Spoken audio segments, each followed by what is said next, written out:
Gracias desde el COVID hay muchas empresas que pasaron al... Salut, petite vidéo là, très vite fait. En fait, du coup on a fait du stop en redescendant de Cerro El Cani. Et du coup il y a des gens qui nous ont pris en stop, qui nous ont ramené à Pucón, donc c'est la plus grande ville où on devait aller pour faire les courses, dormir et reprendre le bus demain matin. Et en fait les gens ils nous ont pris et ils nous ont proposé de dormir chez eux ce soir. Du coup c'est la frappe, on va dormir chez eux là, normalement. Enfin on va revoir avec eux parce qu'ils font les courses du coup aussi. Mais c'est la frappe, normalement on va dormir chez eux. Et voilà, ça va être incroyable. Let's go!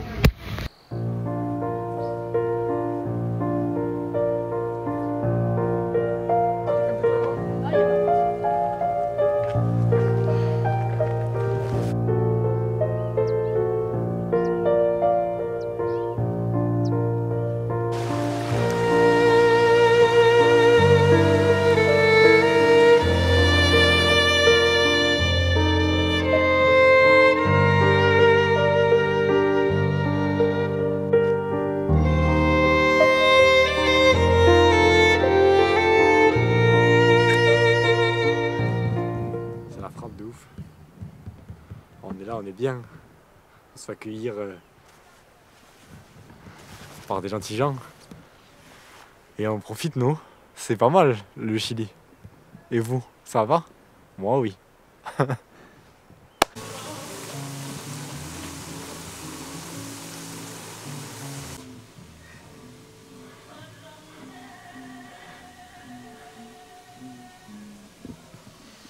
Ça va être assaisonné parce que là c'est fado sec, on dit vu comme ça, mais ne vous inquiétez pas, ça va aller fort.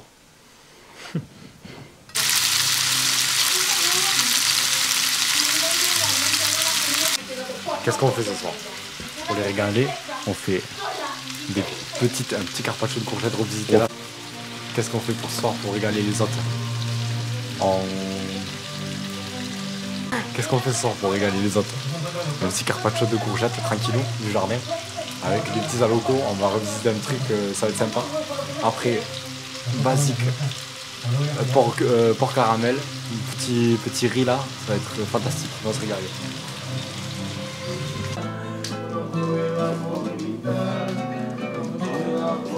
T'as pas mis l'ail? Non, l'ail c'est pour la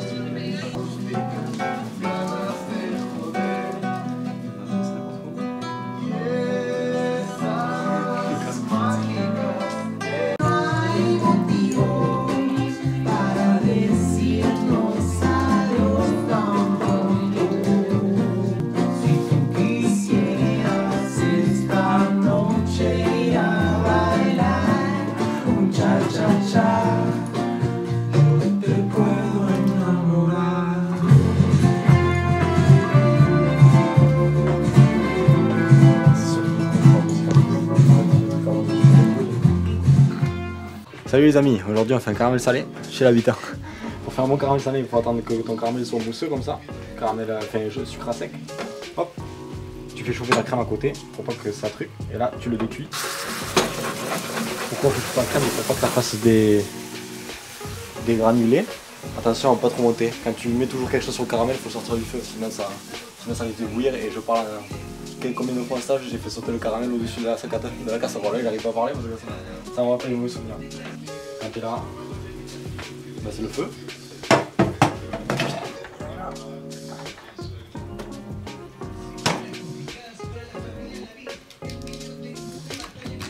Pourquoi tu stresses? Non, parce que je sais vite.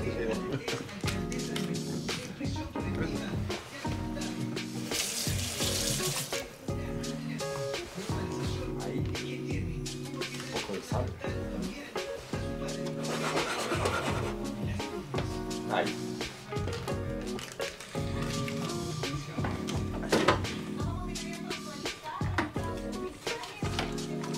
Et voilà.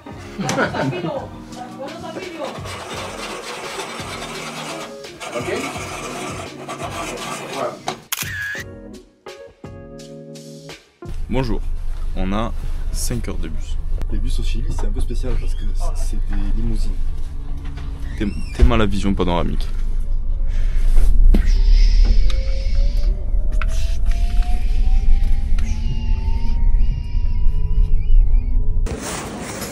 passe là dans l'aventure? Hein? Qu'est-ce qui se passe là dans l'aventure? On est arrivé à Portemont, du coup on est content. Mais il fait pourri à la mort, genre.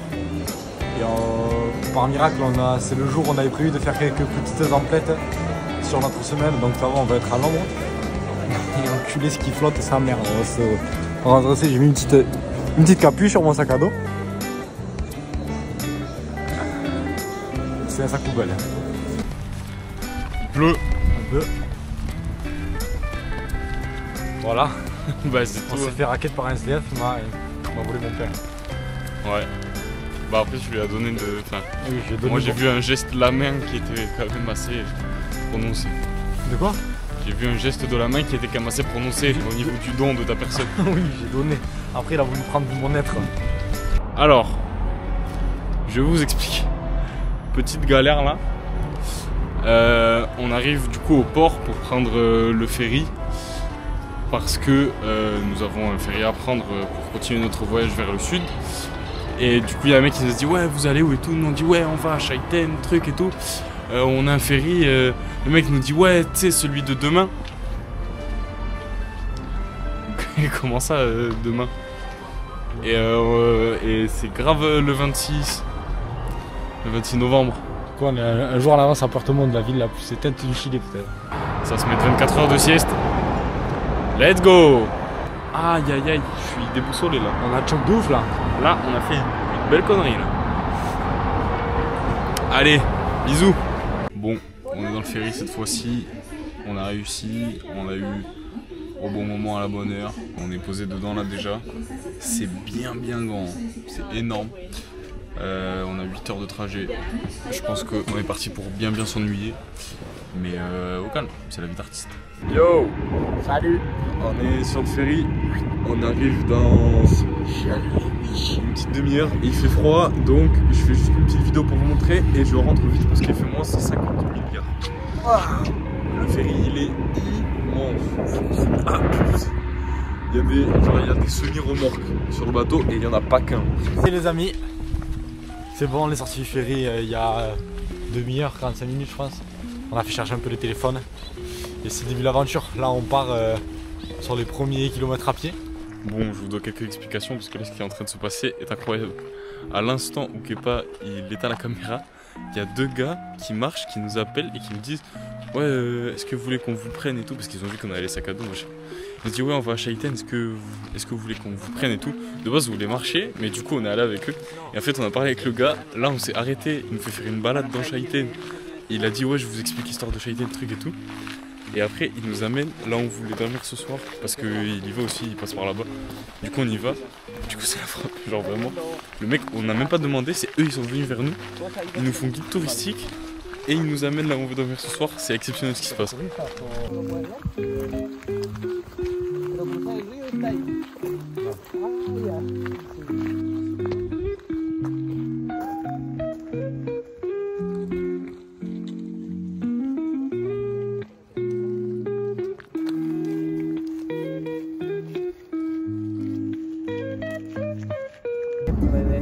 Mira desde esta recta.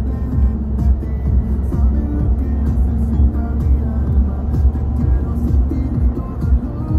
pone derecho.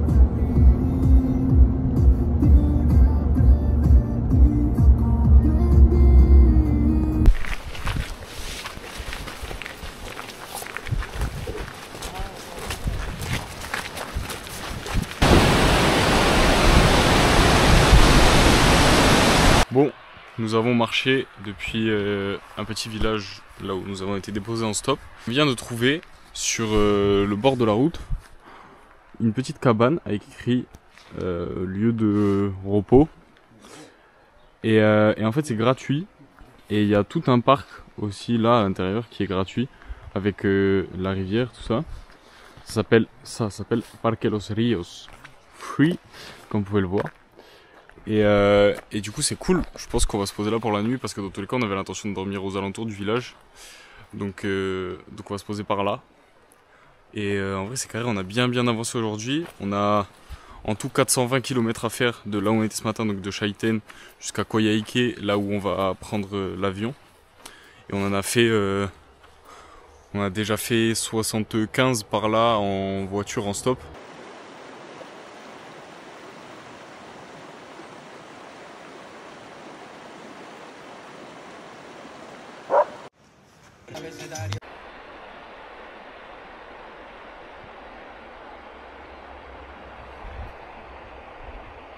Bien le bonjour, nous sommes le jour 2 de la Patagonie, on va dire ça comme ça. Aujourd'hui, on se met une grosse journée marche là. Comme hier, on a fait tout notre objectif en stop super rapidement. Aujourd'hui, on compense en marchant beaucoup. Donc notre objectif est était A parce que là, ça fait déjà une bonne heure qu'on marche. Mais sur la journée, on a 60 km à faire. Bon, c'est un gros objectif. C'est un gros objectif, on va voir si on le tient, voilà. Ce serait bien pour l'histoire. Là, ça fait qu'une heure qu'on marche, on a encore frais trucs et tout. Donc on va continuer comme ça, voir jusqu'à où ça nous mène.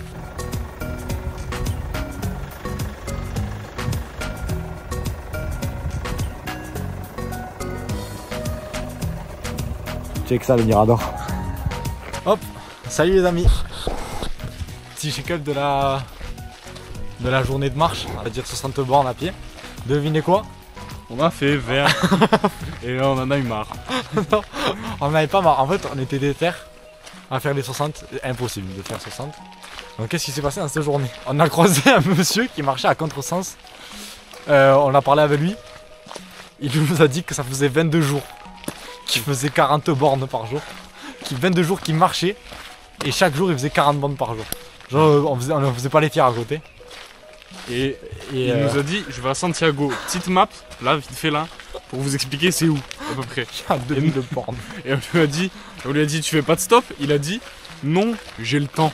Croisez lui. On a croisé lui, après on a Au moment où remarché on avait un peu marre, du coup il nous a un peu relancé sur la marche. Voilà. Il a dit 40 bornes par jour, on a dit, je suis qui moi? Voilà. Du coup on a remarché un peu et tout. On a discuté, c'était rigolo. Et après, on tend 3 fois le pouce de plus. Et là, Daniela qui apparaît dans nos vies. Daniela, une petite dame qui allait rejoindre son travail d'été. Si tu vois cette vidéo, merci pour le moment. Merci pour tout Daniela, c'était fantastique. Daniela, tu nous as fait gagner 2 jours de marche dans notre programme. Elle nous a fait avancer de genre 150 bornes. Et elle nous l'a fait avec une douceur, mais vraiment. Elle a fait que nous parler, elle nous a tout expliqué, tout ce qu'on voyait sur la route, elle nous a tout expliqué. Elle nous a parlé des trucs de sa vie, c'était Elle nous a génial. raconté toute sa vie, elle nous a dit qu'elle voyageait toute seule, elle nous a raconté ses voyages en Allemagne, en Thaïlande, en Australie, en Espagne, genre vraiment exceptionnel. Donc là, juste pour faire un petit point, parce qu'on avait envie de parler d'un truc qu'on vient d'amorcer tous les deux. Ça fait 10 jours qu'on fait de l'autostop au sud du Chili, genre, enfin centre et sud du Chili. Et on s'est rendu compte d'un truc, c'est que là pour le moment ce qu'on a vécu en autostop, on a l'impression de vivre ce que serait un monde en paix. De paix entière. Ouais, s'il n'y avait plus aucune guerre et que le monde entier n'était que paix et amour. Et que tous les êtres humains seraient dans l'échange et le don. Et l'amour constant de chacun et de l'autre. Genre à chaque fois, c'est que des gens qui de bienveillance sont ultime. Pas bienveillants, genre. Alors que nous on est dans le besoin, genre on leur demande un truc. Déjà, ils comblent notre demande, mais en plus, ils usent pas de. Ils donnent tout ce qu'ils ont, genre c'est trop incroyable. Il y a des gens qui nous ont pris en autostop, chez qui on a finalement dormi, et c'était d'une douceur. Il y a des gens, là en arrivant à Chaiten, ils nous ont proposé, on n'a même pas tendu le pouce, ils nous ont dit je vous amène. Ils ont vu qu'on avait les sacs à dos, ils sont venus nous voir en nous disant est-ce que vous voulez aller quelque part? Voilà. C'est fantastique. On leur a dit, ils nous ont pris, ils nous ont fait visiter, on a été se baigner avec eux dans une cascade. Ils nous ont fait avancer 70 bornes. Voilà. C'est genre, à chaque fois c'est exceptionnel. C'est passé ça. Il y a des gens, ils nous ont proposé à fumer. Genre c'est bête mais ouais genre ça coûte cher et tout, tranquille. On a eu genre 0 galère, bien ça. C'est à chaque fois c'est trop bien, genre les gens sont trop dans le don et bah c'est ouf en fait à chaque fois. Le climax c'est Daniela, une meuf de 30 piges par là, qui nous prend, nous 2 mecs sur le bord de la route. Elle avait sa voiture remplie de trucs parce qu'elle partait en saison. Elle s'est arrêtée, elle a dit désolé les gars, ça va prendre un peu de temps, faut juste décaler les trucs. Comme ça. C'est pas plus de trucs et tout. On est arrivé, on a fait que parler. On a fait que parler, genre vraiment pendant tout le truc on a fait que parler. C'était trop bien, elle nous expliquait tout ce qu'il y avait sur le bord de la route et tout. C'était super drôle. T'es là, une meuf qui est juste trop gentille et tu sais, pas de doute sur nous, pas de trucs et tout. Évidemment qu'aujourd'hui tu peux pas faire ça. Enfin, tu vois, que ça paraît fou un petit comme ça, genre pour une meuf. Et elle a prendre dans fait ce normal. Et elle a fait d'une douceur. À un moment, elle est sortie de la voiture toute seule, genre. Elle nous a Elle nous a laissé tout seul dans la voiture pendant genre 5-10 minutes. Avec les clés sur le contact et tout. Genre. Et c'est juste pour parler de ce truc-là qu'on ressent là. Putain, si ce qu'on vit là sur 12 jours, ce serait l'expérience totale humaine. Ce serait la preuve atomique. Ce serait putain de beau, genre. Du Rien coup, de plus beau. En gros, faites du stop parce que c'est trop bien. Vous allez prendre la graine. Et les gens sont très contents de vous prendre en stop. Et ils vous posent plein de questions et tout. Sur d'où vous venez, comment vous en trouvez là et tout. Et c'est trop bien.